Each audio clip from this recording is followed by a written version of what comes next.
Hey, everybody. This week, check out this episode from the Her Archives, where I talked with Potawatomi author and speaker Kaitlin Curtice. Can y'all believe it's been 2 years of the pandemic? This episode was recorded in May of 2020. Kaitlin and I had planned for our conversation to be a part of her book tour for her book, Native: Identity, Belonging, and Rediscovering God. The book tour was supposed to be in person. We were supposed to have this conversation in front of an audience, but we had to pivot to Instagram Live during the shelter in place. Listen in as we discuss Kaitlin's journey of decolonization and reconnecting with her identity as an Indigenous woman. Check it out. Are you there? We did. Instagram Live. Oh my gosh. I think you might be my first person that I've ever done this type of thing. So thank you. Thank you for joining. Everyone, welcome. Prior to COVID-19, Kaitlin and I were supposed to be doing this live in full effect in Atlanta. There's going to be a reading. We were going to talk. We were going to hug you, shake your hands. We were going to do all sorts of things that we can't do now. So I'm going to hold up Kaitlin's book, even though I know it'll be backwards for you all. But this, yay! Get right here. See, need to do this. So if you don't have a copy already, please, please, please get your copy and get maybe 4 more copies. I think you should buy 5 copies of Kaitlin's book is what I'm telling you. So get this. You can get this from your favorite bookseller. We are recommending that is an indie bookseller if you can do it. We want to make sure we can help our indie booksellers during this time. So if you have any favorites of those, do that. Kaitlin, we have so much to talk about. I know. 1,000 things, but I would love for you to maybe pick a poem from your book. Would you do that and do a bit of a reading for us? Kaitlin's book is a mix of poetry and nonfiction, but you will get a chance to hear a little bit of the poetry tonight. So what can you share with us? Okay, I'm going to read. This is the poem from the very beginning of the book. So from part 1 called Beginnings. And this is the poem. So the book is split into 5 sections, and each section starts with a poem because I just wanted to give people sort of a breath before you get into the hard stuff. So this is the poem at the very beginning of the book. Before there was everything, there was nothing. But before there was nothing, there was something. Something other, unbound, beyond, above, mystery. No one could grasp it then, and no one can grasp it now, not even with these realities coming among us and creating something new, day in and day out, despite our dry and weary bones. Because before us, there was everything, and before everything, nothing was something, and something was the beginning, and we are just dust from its long, flowing robe. Y'all. I have to do all the clapping like we would. So I just loved getting to hear more of that. I mean, we got to hear a little bit of your poetry and lyrical writing in your first book, Glory Happening, which you all are also welcome to go and buy that too. You can go and buy 5 copies of that if you'd like to as well. But it's wonderful to have that in each section. Yes, there's a poem that corresponds. Yeah, with every essay has a prayer that's basically a poem behind it. So, yeah. Y'all, okay, I have 1,000 things I'm trying to talk to you about, Kaitlin. So let me try to think about even where to begin. I guess one place where I want to start is decolonization and deconstruction are 2 big themes in this book, right? And I love that as a part of your own journey and story, it was really beautiful for me to see that it's not just about decolonizing and deconstructing. It's about what we are rebuilding as well. Yeah. It's about what we decide, we reclaim, we return to, what we make, what we create. You also have this wonderful quote in the book where you say decolonization is always an invitation. Can you tell us more? What has the process been like for you, decolonizing in general, decolonizing your spirituality? What has that been like? And how do you get from the decolonizing and deconstructing to what you will build, what will be? Yeah. So for those who don't know, decolonization is sort of the very academic term, so it's like, it can literally be like nations breaking down their systems of colonization. But I'm taking it on more of a personal level of, let's examine what systems we participate in, and let's figure out if we can take the colonization out of those things or step away from colonization. So within Christianity, I'm asking, like, can we be Christian and get to a Jesus that's not a colonizer, that's not white, like we've been taught? And what I'm learning and understanding is that, deconstruction and decolonization for me have gone sort of hand in hand, and that, like, it's not just like you flip on a switch and you're done. It's not like I'm decolonized now, like it's all good, or I've deconstructed now. Like, these are very long processes that I think are lifetime. I mean, this is what being human is if we're born into a world that's a colonized world, it's going to take our whole lives to continue breaking that down. But I think that's also really beautiful because we get to do it together. Like, this is what it means to be human. And, I think for me, it's just, when you become an adult, you begin to ask questions of the systems you grew up in. And so it's a natural process to ask these questions and to go on that journey of really considering, like, am I the only one who does this? Like, are other people doing it? Finding your people, like that. There are so many people who are on this journey. There's so many people who are asking within Christianity, can this thing be decolonized or not? And I think that we have to find new ways to talk about it, and we have to journey together through it. But I mean, through this book was hard to write. It was hard to write because decolonizing it's painful. Like, you're examining and you're looking and you're facing truth, and then you're digging out what you can get rid of, and you're keeping some of, like, it's hard, but it's beautiful. Like, it's a beautiful journey too. I want to know, can you think of, and I'm sure this came up in some book chapters too, but can you describe to us, was there like a moment or a catalyst that you felt was a tipping point on you beginning that decolonization journey? I mean, in your book, you talk about your time, like, growing up closer to Native community. Yeah. You talk about your time growing up being in this totally different environment that was very, like, Southern Baptist and white. And what was a moment, or maybe some key moments, where you felt like there was this tipping point in you of saying, there is decolonization work I want to do?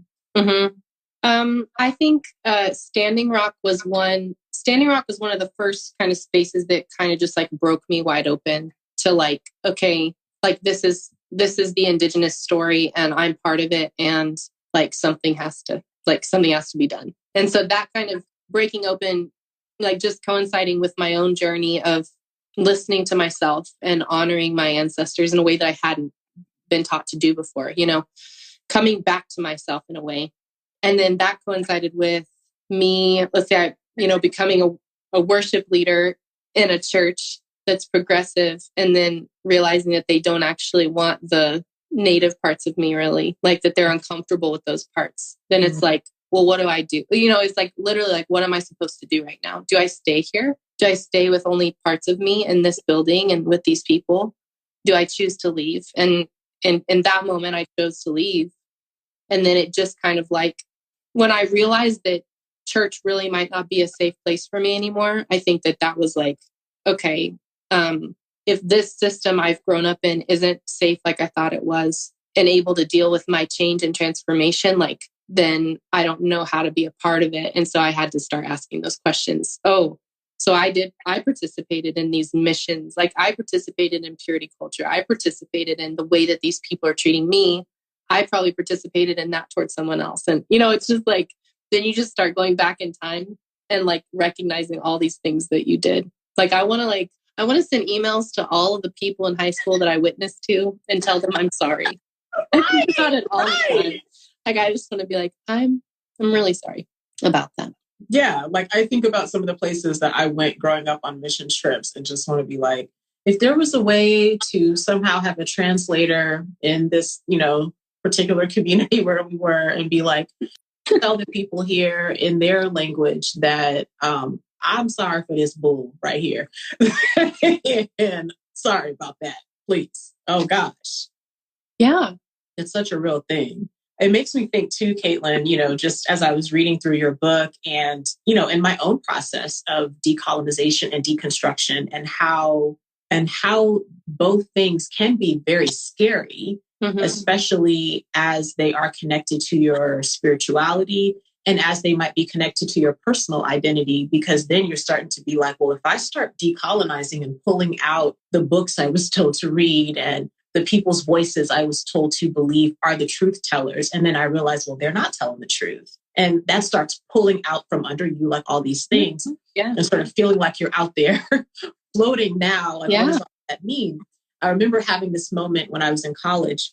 I graduated from Spelman College, and Spelman, for our people watching that aren't familiar with it, Spelman is one of two all Black, all women universities and colleges in America. And I was coming from a Black Pentecostal church background, right? And I remember the first class I was in where one of my classmates was doing a presentation, and she poured libations for her ancestors before she started her presentation. And I had no theological framework for that. So I was like, ooh, the devil is, oh no. Like clutching your Bible. We'll have to rebuke hands. Oh no, I didn't even know how to process any of that, Kaitlin. Nothing, right? And then years later, especially as I I feel like came into my own more as a poet, as a performer, as a speaker, then it wasn't as odd to me to think about how the women before me are present with me, in my work, as I write, as I'm on stage. And you and I just in our friendship talk a lot about that, how, the women that we know in our family line, but even the women ancestors we don't know, how they are informing our process and how we become who we become. Can you tell me how you think about that? How does sort of your connection to, your remembrance of, your honor of your ancestors, and in particular, those women ancestors, how do you find that sort of entering your space as an author, as a writer? Yeah. The name of our tribe, the Potawatomi tribe, means the people of the place of fire. And that's like the fire metaphor I've always loved fire anyway. And so the fire metaphor has always meant a lot to me, of like keeping that fire burning. And what is beautiful about what you said is like the women that we never knew, or names we might not even know, who are still the ones who came before us. And, like my grandma, who's Potawatomi. So my Potawatomi grandma, has visited me in dreams before. And, I write in the book about at our last house that we lived in, there was a tree in the backyard that reminded me of her. And I don't know why, it just did, So when I visited that tree, I felt like I was close to her. And it's strange because she died when I was in high school. And we never talked about being Potawatomi with her. It wasn't something we talked about at all. It's just, even if she didn't talk about it, she's still Potawatomi. And that's still who I am. And, for me, I think everything started happening in me, this shift when I had children, because I realized, what am I going to give them? They deserve to get more than I got. And I want them to have that. I don't want to be ashamed of who I am or not know how to talk about it. And along the way, when it has been hard, what I've remembered is the women who walked the trail of death. So the women who marched from Indiana to Kansas in this forced removal, who carried their babies and who didn't give up, and who knew that along the way that they might lose parts of their culture, and they were holding on as hard as they could. And this way that assimilation just takes from us. And it's just we hold on for dear life, and we claim resilience when and where we can. And I just, I feel like those women are constantly reminding me of who I am in ways that are probably not even conscious to me, they're just there. Yeah. And that is very scary to Christianity. That whole idea, it's, right. There's so much of it that is scary to people. But so much of the world lives like that. We listen and learn from our ancestors, and we learn from our ancestors' mistakes. I have native and non-native ancestors. I have ancestors who did things that were atrocious that I have to I need to learn from that and be better. I am aware of the full spectrum of my ancestors, and I have to be available to those lessons and make sense of that for my life and do what I need to do. And that's also why decolonizing is so important, because I decolonize for all of them, So. That's so powerful. That's so powerful to think about. I want to ask a question, but I got to tell like a little bit of a story. And I'm more so telling the story for our people that are watching and listening, as you and I have talked quite a bit about this when we were not recording for the public. But I took a trip to Rwanda. Actually, my last trip to Rwanda, I took with a team of Black leaders, and they were leaders in different capacities, some business, some theology, some, pastors. Like there was a lot of different roles each of us had. And we were taking this trip through Rwanda to this particular area, and we were riding past this village. And in the village, as we're passing by, it looks like all the people in this community are working construction, is what it looks like. And so as we're driving past, it's like, most of us in the van that we're in are Black from America. And then our guide, she is Rwandan and Black. And then there was one white man from the organization on the American side that we were working with. And so we stop in this village. And while we're there, we're asking, well, what's happening here? Because you're just walking by seeing like all these people doing construction that you wouldn't think would be doing that kind of building. And so our guide was explaining to us, she said, there are people in the community that are elderly, that need better homes, that need access to water. So the community is building these homes for them. And so then someone else on the bus said, well, where are they getting the money? And she said, the government gives them this money to like do this building. So for some of us in our Black American context, it just conjured up images of the projects, right? And like when the government gives money to sort of shuttle people to this one area, tell them this is where they have to be, tell them what materials it has to be built out of. And our guide had to tell us, oh no, that's not what I mean. She said, our government works in more of a communal way. And so she was like, the leaders of the village go to the government and say, here's what our village needs. Our village needs these homes for these elderly people. And the government says, here are the resources you need for that. And everyone in the community comes together to accomplish it. And she had to explain to us sort of the difference between Rwandan history and American. Mm. And as she's talking, I'm also trying to translate, not in a language way, but just translate like what she's saying. How would that apply in America? Yeah. And of course, in the story of Rwanda, we are seeing these two sort of tribal groups of people, one that committed, egregious acts of violence against the other. But the party that had been oppressed, like the people that had been oppressed, came into power in Rwanda. And that changed a lot of how the country was led. And so I said to our rest of our people in the bus, I said, it's kind of like if you would imagine what would have happened to America if Black and Indigenous people had come into power and had been sort of what we are calling like the foreparents, the forefathers and foremothers of the country. Like imagine if we were looking back to that. And instead of, Thomas Jefferson and George Washington and whoever those other names would have been, that those would have been Black and Indigenous people. And I always wanted to ask you and would love to just hear you riff on this for a minute.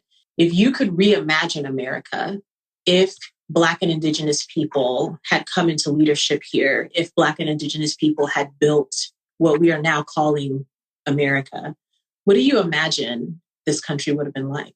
What's so sad and hard about this is that we are so like colonized in our thinking that it's hard to even figure it out. Like it's so hard to even imagine it because we've never seen it. And like it's so hard to even conceptualize, and like that's so sad to me that like I have to even think hard to get there, But what I think about is these ideas of Indigenous people all over the world, these ideas of kinship and belonging and community.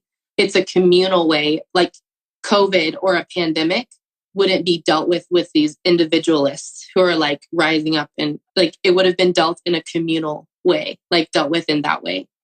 These ideas of like, how do we take care of each other as a whole? And how do we, act in relationship to one another in the earth? Like that's what I imagine is like these partnerships and collaborations that come together over caring for the earth. and caring for each other, because that's what I see today. And these small collaborations and these, like, that's what I see is Black and Indigenous people coming together to say, like, what needs to be better about this, and what does decolonizing look like? Well, it looks like that we hold each other up and we hold space with each other. And for Natives, like, we pay attention to anti-Blackness in the Native community, like, and we talk about that. And I'm a white passing Native, so I talk about Black and Brown Natives and how they face oppression very differently than I do. And like like we just have these honest conversations, but they're rooted in kinship and they're rooted in belonging. And that is just not the way that America has been built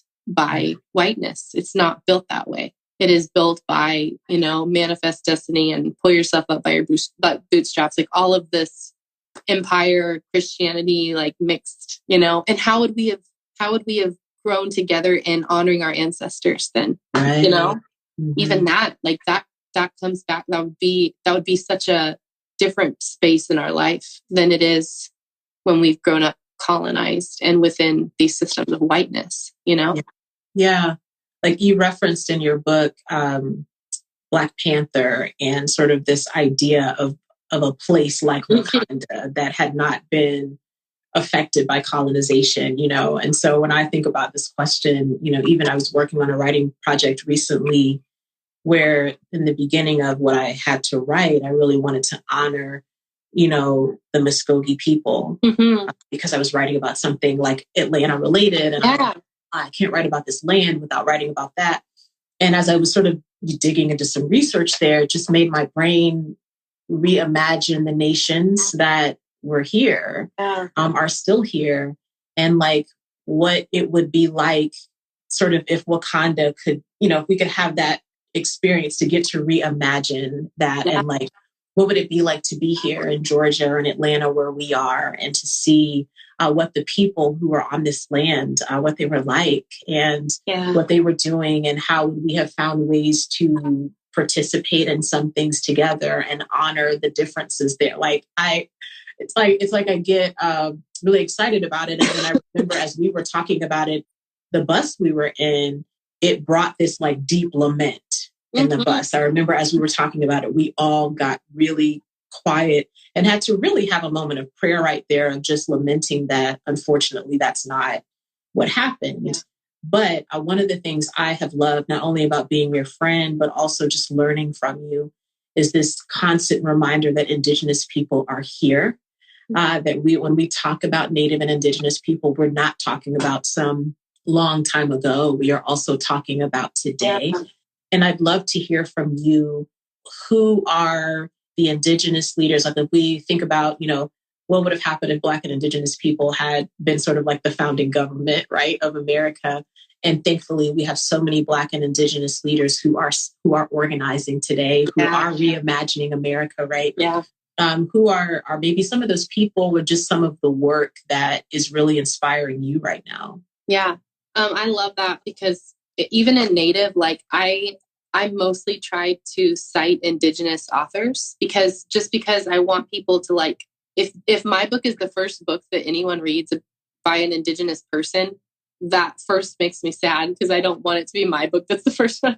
Like I want it to be someone better than me. But just like, I hope that they go to the back and see this list of all these possibilities, and they're not, it's not like I'm citing all Christian Natives. Like it's people all, it's like socialists, like whatever kind of Native, like just read about us, like learn something different, learn the truth about our history. Oh gosh. Okay. I have so many leaders that I love, but Tara Huska, who's a like climate activist, Winona LaDuke, who runs Honor the Earth, which they're just incredible. I buy wild rice from them, and so they harvest pipeline-free wild rice. And so just like reconnecting back to the land.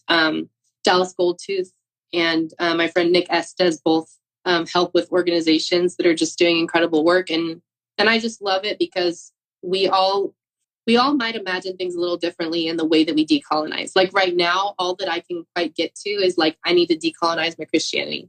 And they're like talking about the systems, and they're talking about like governments, and they're talking to Indigenous people all over the world. And, so it's like we're all having this conversation in our different contexts. Some of us are academics, some of us are not academics, like some of us are artists, and we're just trying to like create what we can where we can. And I think that that's really powerful and important.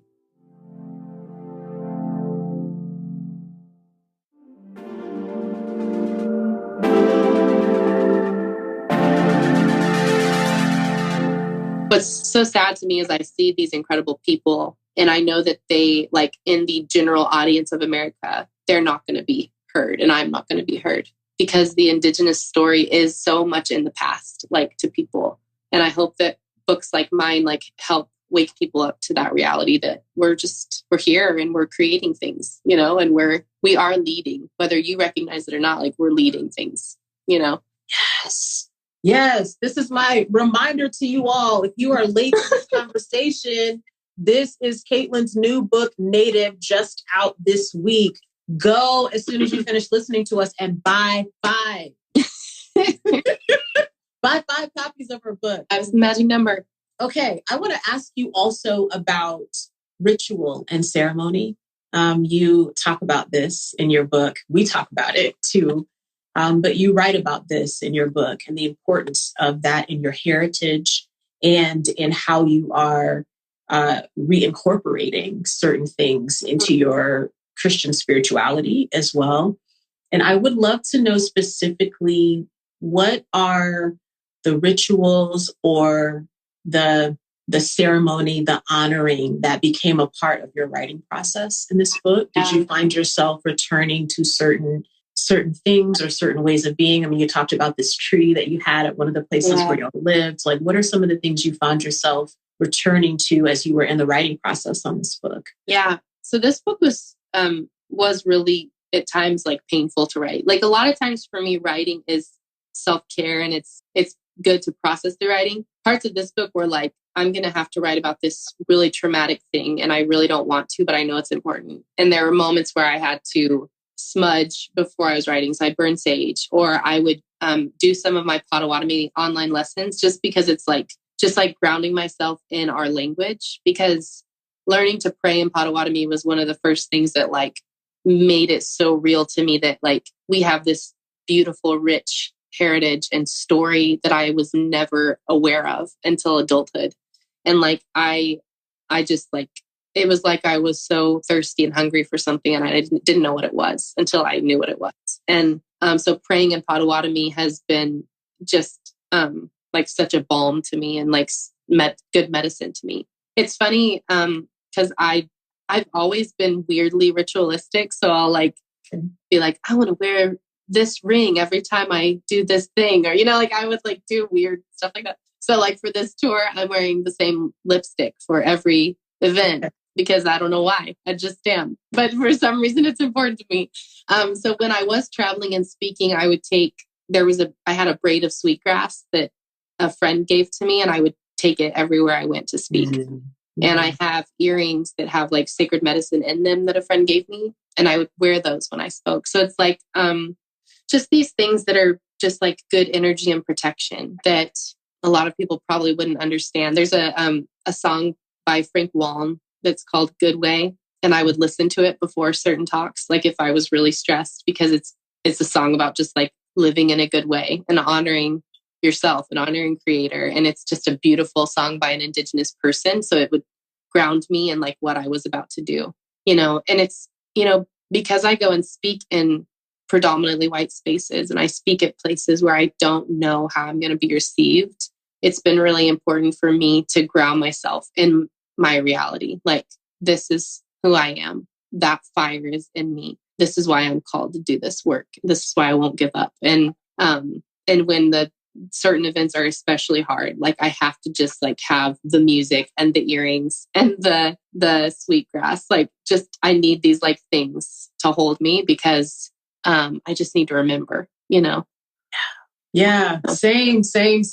Like I mean, I miss it terribly right now that I'm not able to do like stage work. But when I was doing all this stage work, even though you're imagining 18-year-old me that was like, libations in the name. No, And then all these years later, I feel like one of the times in life that I feel sort of that presence of my grandmother or my great grandmothers, or even the women before me that I didn't know, is like that few moments right before I have to go on stage, And I mean, that's just always a time of prayer for me, and always a time of calling upon their courage, the courage that it takes to stand in what was their boldness and experience those parts. And I think having rituals to remind us of that, I think, is so beautiful.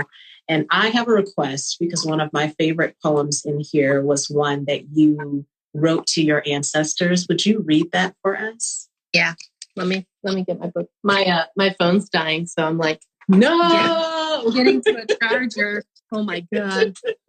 Guys, doing technology is hard. This is hard. So hard. Okay, hold on. Let me prop my phone where it won't fall. So I set a rock on the cord so that it stays in place. I've got it down. Don't worry. Okay, let me find it. Okay, yeah. So this is a chapter. The chapter is called Ancestors. And this is a poem that I kind of wrote to my ancestors. Passed on one. I see you there. Not your skin and bones, nor the frame that once held you. I see your aura, your spirit, your essence. I see the glow of who you once were and who you are today. I see somehow the imprint of what you've left me here. It's not a thumbprint, but some other form of spirit code. Somehow the shape of you carves lines into the essence of who I am. Somehow I am enough because you were enough. Ancestor. Your name will always be the sound of breath in my lungs. Ancestor. Your face will always look like the face of my own children. Ancestor. Your essence will always feel like the wind when it slips through the tree branches singing a song. You, dear one, lead me still. I feel the gifts you've left me, and I wonder how much more is waiting. I learn my own way as I reckon with your mistakes and realize that you were human once, like I am human now. I wonder how much you notice from the other side. What does God feel like? I'll wait, and one day you'll show me. Oh, I love that so much. Thank you. That question of what does God feel like? So powerful, Kaitlin. Okay, I have one more quote I want to read. Y'all, Kaitlin and I just gonna be talking till Instagram be like, y'all can't talk no more. So we just gonna keep talking till it say we can talk no more. But I have one other question I wanted to ask, and it was just this powerful section you had. This is from the chapter Self-Examined. Mm-hmm. And you have this quote here that says, for Black people, Indigenous people, and people of color, it is especially difficult to approach the topic of self-care because the system of self-care is often so unreachable for those who do not have the money to take care of themselves. There are many layers of privilege in the conversations, and self-care is often commodified, becoming yet another product of capitalism. When this happens, it also becomes harder for many of us to care for ourselves. We must consider all of this, and we must consider how our oppressive systems keep so many from getting the care they need. Self-care is for everyone, to help us be more healthy humans. But to get there, we all need to be honest about how the system of self-care works for all of us. Mm-hmm. I loved that you took some time to excavate this, because I think self-care is a question I want to ask every woman of color that I ever interview. Yeah. I always want to know how are you taking care of yourself in the midst of, resisting empire, in the midst of decolonizing, in the midst of the deconstruction, how in the midst of facing white supremacy every day, how are you taking care of yourself, right? And then sometimes in some shallow ways, it's sort of like what's being put upon us is this idea that like, it's getting your nails done. It's, getting a massage. And I'm not saying those things can't be self-care, but you examining here the systems of self-care was so powerful. And I think it gives us a more holistic idea of what that actually means. And I would love to hear you talk more about how you find yourself finding a process of what holistic self-care looks like beyond the capitalism, beyond how commodified it's become. What are your thoughts? It's funny. So when I started therapy, I couldn't afford it. So the therapist I started seeing already knocked it down a lot. And then one of my followers on Twitter was like, I'll pay for your first 6 months of therapy. Just tell me how much it is. Just like PayPal me an amount and I'll pay for your sessions. And so that's how I got to go to therapy. Like otherwise I never would have been able to afford it. But at the same time, like I know the privilege that I have to even have the resources or access to even get to a therapist that's a good one. Like so that's what I'm saying. Like it's so layered and it's not a straight conversation. But when you have women, I'm not trying to judge, when you have women who are like, I had a self-care day. I went to the spa and then I had lunch with my best friend and then I went shopping and then I had dinner with my other best friend and then I went and saw a movie. Like that's amazing. And I love that you get to do that. Most of us can't do that. And at the end of the day, like, I have to ask like for me, getting my nails done doesn't do anything. But for a long time, I felt like that was what I was supposed to do for self-care. Cause I was told that like, go get your nails done. That's what women do for self-care. And then I'd be like, oh, you're right. And I'd go do it. And then I spent a lot of money and I didn't like it. And then they chipped after 2 days. And I was like, what am I doing? I didn't enjoy this. And so like, I've had to be honest about what self-care is for me. Like, and it's things like learning my language. It literally is things like, smudging and like burning sage to cleanse my anxiety. Deep breathing, which is free.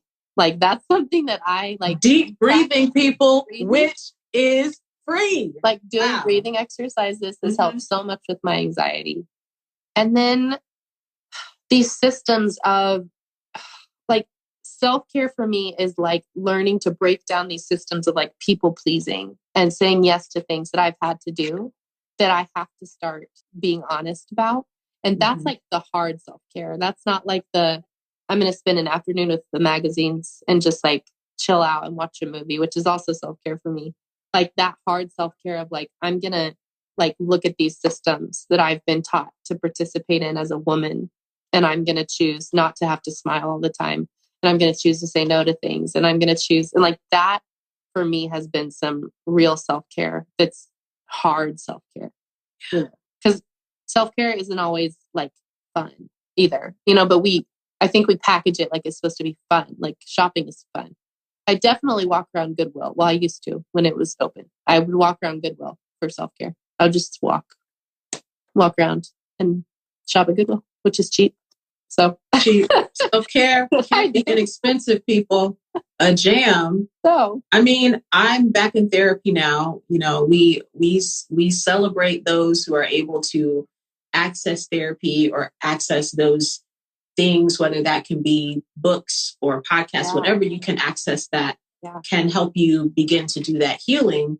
But I was in a place where I was like, I need to save up this money and see a professional. So I had one of my first sessions with her and she was like, I think you need to do some journaling and I'm going to send you some prompts. And I was like, do what now? She's like, no, she's like, every day I want you to journal on one of these prompts. And then I want to talk about it next time we meet. And it was one of those moments where I was like, I'm sorry. You want me to work? And like, we don't think about that as it relates to self-care. Like, I feel like that's inherent in what you're saying. Like, so, yes, like healing and growing can be hard sometimes. It will not always be relaxing, but it will lead us to peace. Yeah. And these systems are built for us to not get self-care. Like these systems don't want us. They don't want me to consider my identity. They don't want me to learn about all that I am. They don't want me to write this book. Like, like I'm at the number one new release in Christian spiritual growth still. And it just makes me laugh because all the other books are just these very evangelical, mostly white books. And like, I'm there hanging out at the top. And it's so ironic because I speak against so much of the Christian growth, the kind of stuff we talk about right now. Like I'm saying other things, but these are things that I think will actually make us grow is by doing this really hard stuff. And it will, it is a form of collective self-care. If you want to think of it that way, like decolonizing is self-care too. It's so true. It doesn't feel like the definition we have, but I love that. I love that you went to that point in your book and are you're giving us a broader definition of that. And I think there's so much of your book that's calling us back, not just to our individual, thoughts and feelings, but also how does our individual healing and growth connect to the collective, to the community, as you are processing, how does that connect to your Potawatomi heritage? I mean, that's one of the things that really meant a lot to me reading this, that it's reminding us to be communal. Yes.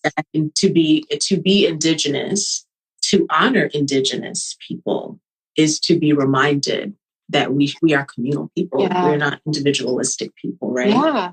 So they haven't kicked us off yet, Kaitlin. I mean, I don't know if anybody has any questions. If they have questions, they better be right questions or I'm not asking her.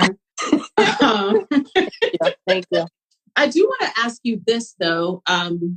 The book is out now, and there are all these phases to book writing, right? There's like the initial moment where you're like, I think this is the book I need to write. Mm-hmm. And then there's when you do the actual writing.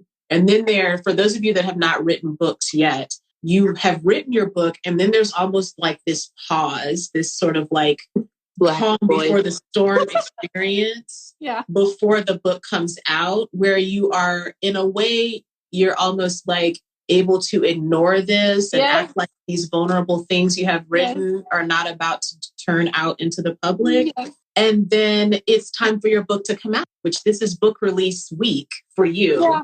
Yeah. Like, how does it feel seeing the words be out there? I mean, I'm assuming you're already getting responses from people as they're reading. Like, how does this phase of this particular book feel now that it's out there? I have had so much anxiety about this book because it's a book that like a lot of people won't like for a lot of reasons, and that's okay. Like, it's a very personal book. It's it's really like digging into a lot of my own stuff. But like what I realized this week when the book came out and people started like speaking back to me what I wrote and talking about it, I was able to like finally tell people what the book's about. Because I feel like I had interviews in that lull where people would be like, so what's your book about? And I'd be like, and then it would take me like 20 minutes to figure out how to tell people. And now I know what to say, like I know what the book's about because someone read it and they told me, like they told me what it's about. And that reflected what I hoped it was about. And so we're good now, but it was a weird space in there. And I don't know, people on the internet have been really amazing. Like, so far, just like so supportive. And it's so scary to release a book in a pandemic. Like, what in the world? Like, what do we even, there's no way to know how it's going to go. And so to have this support has been awesome. Like, it's been really beautiful. I'm really surprised by it. I talked to Kaitlin on the phone earlier today, y'all, and I told her like, it was just making me so happy, like seeing everyone sharing your book and supporting you because your voice is so needed. And we actually, for those of you that are new to the conversation, Kaitlin and I put out our last books on the same day, actually. So we were kind of like walking together through that whole like, oh my God, what did we do? feeling. So I got to have that experience with you with your first book, which was also so wonderful. So it just did my heart a lot of good to see how much people are supporting this. And the people on here going to support it. They're going to be buying 5 of these books at a time. Y'all can buy one for yourself. Good thing about buying 5 books, people, is when people are like, oh man, like I would love a copy of Kaitlin's book. You can be like, boom, I got it. I'm just going to throw it in this envelope. Okay, we do have one question. Oh, it's Jess asked, how do you respond when someone claims that you aren't a believer because of how they perceive your theology to be something that's unconventional? Oh, well, we can just talk about what happened at Baylor a few months ago. That's what happened there. Because they were like, what they call me?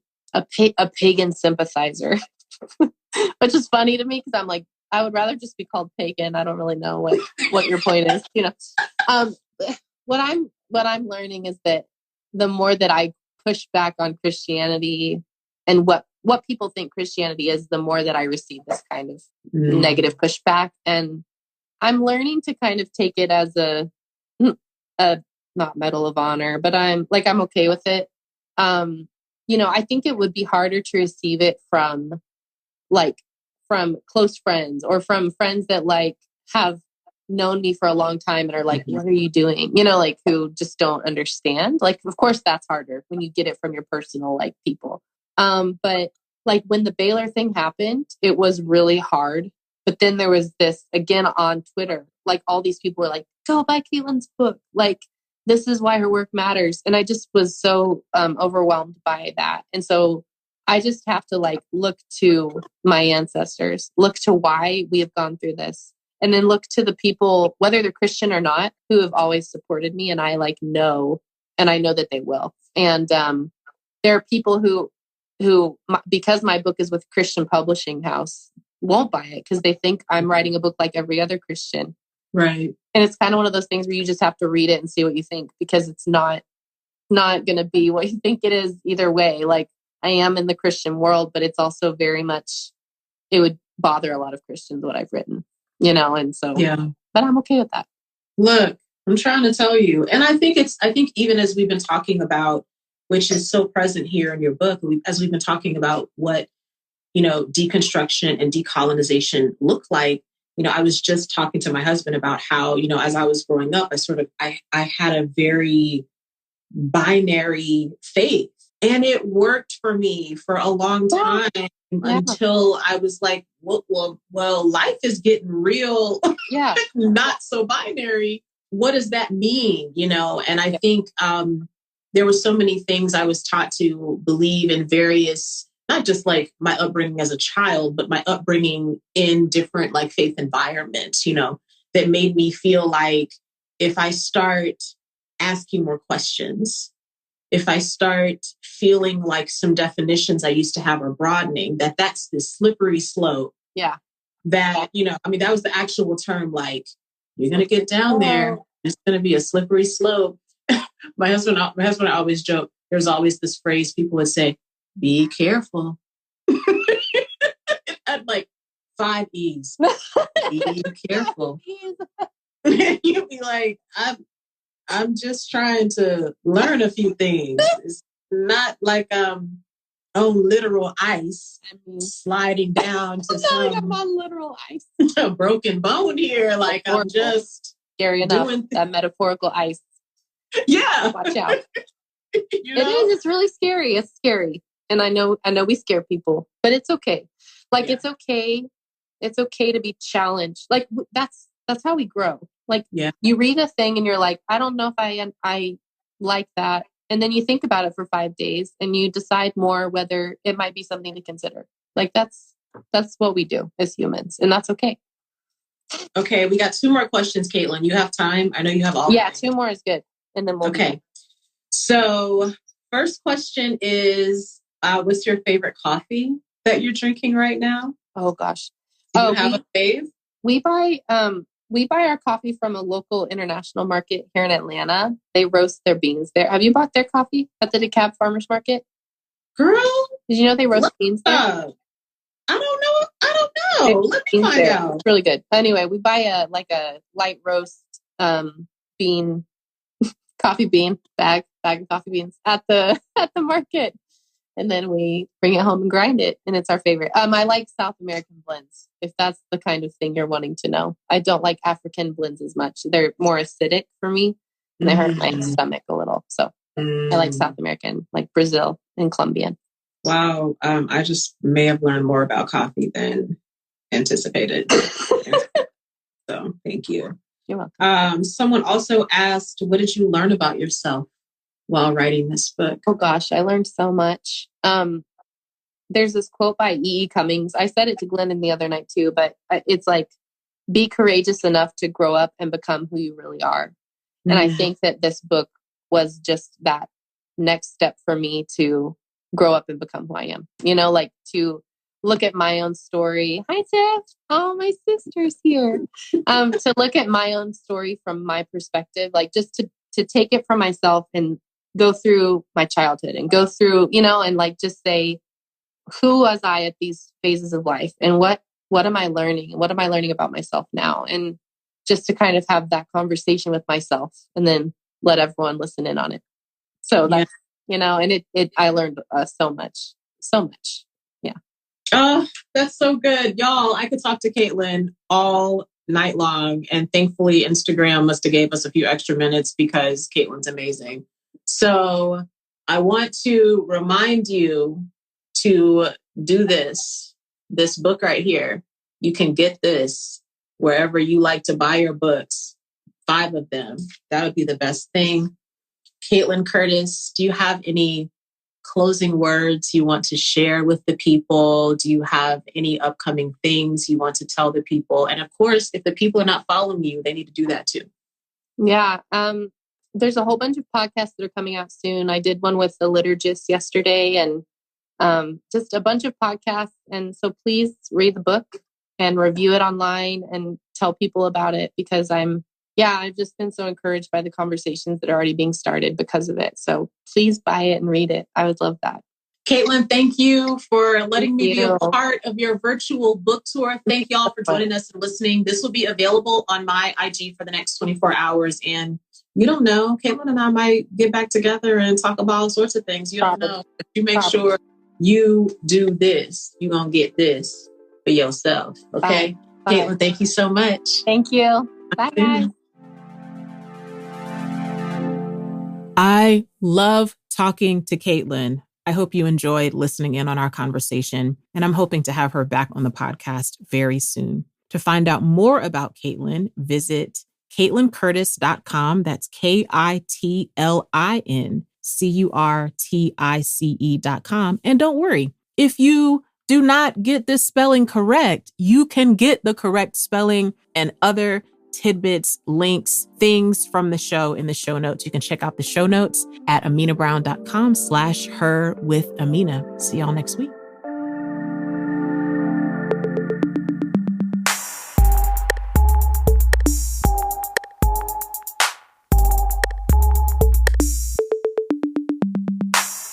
Her with Amena Brown is produced by Matt Owen for Soul Graffiti Productions as a part of the Seneca Women Podcast Network in partnership with iHeartRadio. Thanks for listening, and don't forget to subscribe, rate, and review the podcast.